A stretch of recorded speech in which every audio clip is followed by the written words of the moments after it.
சிம்மராசி நண்பர்களுடைய வாழ்க்கையிலையும் வாழ்வாதாரத்திலையும் வரக்கூடிய வைகாசி மாதத்தில் இந்த பிரபஞ்சம் சிம்மராசி நண்பர்களுக்கு எந்த மாதிரியான ஒரு பலன்களை கொடுக்க போகுதுன்றது பற்றி தானுங்க முழுமையாக ஆதாரப்பூர்வமாக இந்த பதிவில் நம்ம பார்க்க போகிறோம். வைகாசி மாதம் 1ஆம் தேதி செவ்வாய்க்கிழமை அதிகாலை பூசம் நட்சத்திரம் 3வது பாதம் கடகராசி மேஷ லக்னத்தில் இந்த மாதம் பிறக்கப்பட போகுது.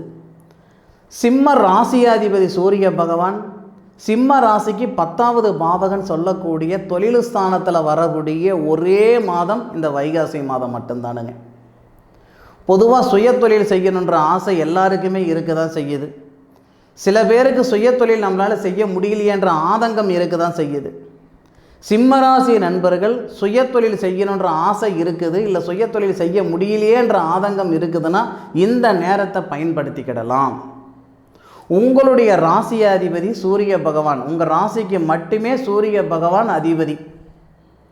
ராசிக்கு 10வது பாவகத்தில் கார்த்திகை நட்சத்திரம் சொல்லக்கூடிய உங்கள் ராசியாதிபதி சுய நட்சத்திரத்தில் இருந்து உங்களுடைய ராசிக்கு 4வது பாவகன் சொல்லக்கூடிய சுபஸ்தானத்தை பார்க்குறார். சுபஸ்தானாதிபதின்னு சொல்லக்கூடிய செவ்வாய் உங்களுடைய ராசிக்கு 8வது பாவகத்தில் இருந்தாலும் இந்த மாதம் வைகாசி மாதம் 19ஆம் தேதி உங்களுடைய ராசிக்கு 9வது பாவகத்துக்கு வரார். அப்போ சுபஸ்தானாதிபதியுடைய பார்வை சுபஸ்தானத்தில் படும், சூரிய பகவானுடைய பார்வையும் சுபஸ்தானத்தில் படுது, சுக்கிர பகவானுடைய பார்வையும் சுபஸ்தானத்தில் படுது, குரு பகவானுடைய பார்வையும் சுபஸ்தானத்தில் படுது.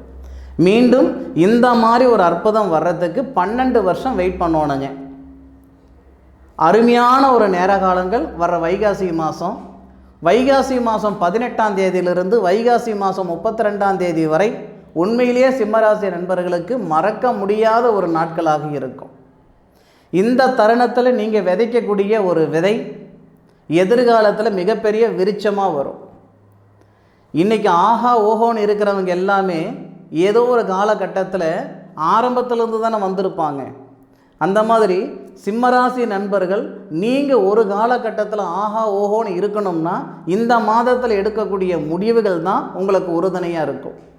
ஏன்னா உங்களுடைய ராசியாதிபதி அப்படின்னு சொல்லக்கூடிய கிரகம் சூரியன், தொழில் ஸ்தானாதிபதி அப்படின்னு சொல்லக்கூடிய கிரகம் சுக்கிரன்.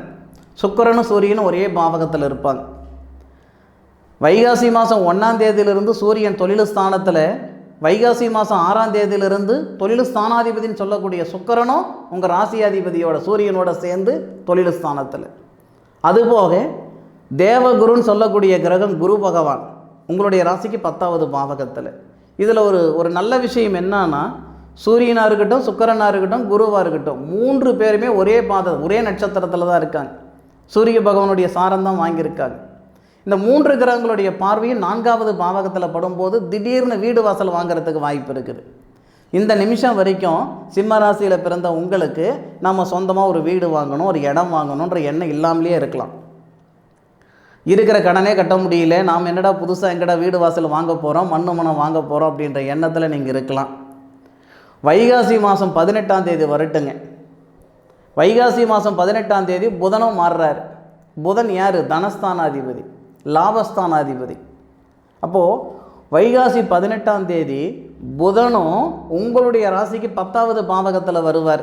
உங்கள் ராசியாதிபதியோடு சேர்ந்து புதனாதித்ய யோகம் அப்படின்ற ஒரு யோகம் கொடுப்பார். அப்போ சூரியனும் புதனும் சுக்கிரனும் குருவும் செவ்வாயும் 5 கிரகங்களுடைய பார்வை உங்களுடைய ராசிக்கு 4வது பாவகத்தில்.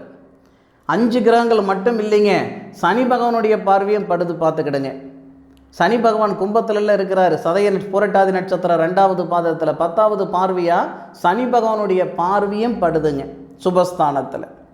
அருமையான ஒரு நேரம், அற்புதமான நேரம். வைகாசி 18ஆம் தேதியிலிருந்து வைகாசி மாதம் 32ஆம் தேதி வரைக்கும் பிரகாசமான ஒரு தருணம். 14 நாட்கள். நல்லது நடக்கிறதுக்கு 14 நாள் தேவையில்லைங்க, 14 நிமிஷம் போதுமானது. இந்த தருணத்தில் 100% உழைப்புக்கு தகுந்த உயர்வு வரப்போகுது, வாழ்க்கைக்கேற்ற வளர்ச்சி வரப்போகுது. அதுவும் வெளிநாடு சார்ந்த வேலைகள் செய்யக்கூடிய நண்பர்களுக்கு நல்ல அனுகூலம் கொடுக்கும். பொதுவாகவே மாத பலன்கள்னால் சூரியன் எந்த இடத்துல இருக்கிறாரு, யாருடைய நட்சத்திரத்தில் இருக்கிறாரு, எத்தனாவது பாதத்துக்கு வராரு, அதை வச்சு தான் நம்ம சொல்ல முடியுங்க. சூரியன் ரிஷபத்தில், அதாவது வைகாசி மாதம்னா ரிஷப மாதம் தானேங்க. ரிஷபத்தில் காலச்சக்கரத்தின் 2வது பாவகத்தில் 32 நாள் இருக்கிறாருன்னா வைகாசி மாதம் 1ஆம் தேதியிலிருந்து வைகாசி மாதம் 10ஆம் தேதி வரைக்கும் சூரிய பகவானுடைய நட்சத்திரத்தில், கார்த்திகை நட்சத்திரத்தில் நீங்கள் உங்களை சார்ந்தவங்களுக்கு முக்கியத்துவம் கொடுத்து தான் பழக்கம். ஆனால் வைகாசி 1லிருந்து வைகாசி 10 வரைக்கும் உங்களுக்கு முக்கியத்துவம் கொடுப்பீங்க. உங்களுடைய தரத்தை உயர்த்திக்கிறதுக்கு இது உறுதுணையாக இருக்கும். வைகாசி மாதம் 10ஆம் தேதியிலிருந்து வைகாசி மாதம் 25ஆம் தேதி வரை, வைகாசி 10ன்னு சொல்கிறத விட 11ஆம் தேதின்னு வச்சுக்கிடுங்களேன். வைகாசி 11ஆம் தேதியிலிருந்து வைகாசி 25ஆம் தேதி வரை இந்த திருமணத்தில் இருக்கிற சங்கடங்கள் எல்லாம் சரியாகும். மன வாழ்க்கையில் இருக்கிற சங்கடங்கள் நீங்கும். காதலர்களுக்கு இடையிலே இருக்கக்கூடிய சங்கடங்கள் நீங்கும். ஏன், சுய தொழில் செய்யறதுக்கான வாய்ப்புகளை கொடுக்கும். அண்ணன் தம்பிகளுக்குள்ளே இருக்கிற கருத்து வேறுபாடு சரியாகும். ஏற்கனவே செய்துக்கிட்டு இருக்கிற வேலையில் நட்டமாக இருக்குதுன்னா லாபகரம் கொடுக்கும். பதவி உயர்வு வரும். ஏன்னா சுக்கிர பகவான் அப்படின்றவர் சிம்ம ராசிக்கு 10 குடைவர். அப்போது சுக்கிர பகவானோட சேர்ந்து தான் சூரிய பகவான் இருப்பார். ரோகிணி நட்சத்திரம்னு 12 குடையவருடைய நட்சத்திரம். அப்போது 12 குடையவர் சந்திரன் வெளிநாட்டில் இருக்கிற நண்பர்களுக்கு இது பிரகாசமாக இருக்கும். வைகாசி 11ஆம் தேதியிலிருந்து வைகாசி 25ஆம் தேதி வரை வெளிநாட்டில் இருக்கிற நண்பர்கள் ஒரு வீடு வாசல் வாங்கிறதுக்கு, இல்லை அந்த நாட்டு குடி உரிமையை வாங்கிறதுக்கு, இந்த மாதிரி ஒரு சில நல்ல விஷயங்கள் எல்லாமே சிம்மராசி நண்பர்களுக்கு ஏற்படும். முக்கியமாக சிம்மராசி நண்பர்களுக்கு வைகாசி மாதம் 25ஆம் தேதியிலிருந்து வைகாசி மாதம் 32ஆம் தேதி வரை மிருகசீரிஷ நட்சத்திரத்தில் சூரிய பகவான் வரும்போது சூரிய மங்கள யோகம் அப்படின்ற ஒரு யோகம் கொடுக்குது சிம்மராசி நண்பர்களுக்கு. இது எல்லா தகுதி இருக்கிற இடத்துலையே இருக்கக்கூடிய சிம்மராசி நண்பர்களுக்கு உங்களுடைய தகுதி என்னவோ, உங்களுடைய வளர்ச்சி என்னவோ, இந்த பிரபஞ்சம் கொடுக்கக்கூடிய முழுமையான வளர்ச்சி அனுபவிக்கிறதுக்கு உண்டான நேரம் வைகாசி மாதம் 25ஆம் தேதியிலிருந்து வைகாசி மாதம் 32ஆம் தேதி வரை. ஆக ஒவ்வொரு தருணத்திலையும் ஒவ்வொரு மாதிரியான மாற்றங்கள் சிம்மராசி நண்பர்களுக்கு இந்த பிரபஞ்சம் 100% தரதான் போகுது. அனுபவிச்சுக்கோங்க. வைகாசி 1ஆம் தேதியிலிருந்து 11ஆம் தேதி வரைக்கும் ஒரு மாற்றம், 11ஆம் தேதியிலிருந்து 25ஆம் தேதி வரைக்கும் ஒரு மாற்றம், 25ஆம் தேதியிலிருந்து 32ஆம் தேதி வரை ஒரு மாற்றம். நிச்சயமாக சிம்மராசி நண்பர்களுக்கு ஒரு விடியல் பிறக்கக்கூடிய ஒரு தருணமாக, சாதிக்கக்கூடிய ஒரு தருணமாக நிச்சயமாக இந்த வைகாசி மாதம் இருக்குன்றதில் மாற்று கருத்து இல்லை. அனுபவித்து சொல்லுங்கள். என்னுடைய காணொலியை முழுமையாக பார்த்தமைக்கு மனசிலிருந்து மனமார்ந்த நன்றிகளை சொல்லிக்கிறேனுங்க. மீண்டும் அடுத்த ஒரு அற்புதமான தருணத்தில் உங்கள் அனைவரையும் சந்திக்கும் வரை உங்களிடமிருந்து விடைபெறுவது உங்கள் வீட்டு ஜோதிட நண்பனான மா காளிதாஸ் மணிகண்டன். திருச்சிற்றம்பலம். வாழ்க வையகம், வாழ்க வளமுடன்.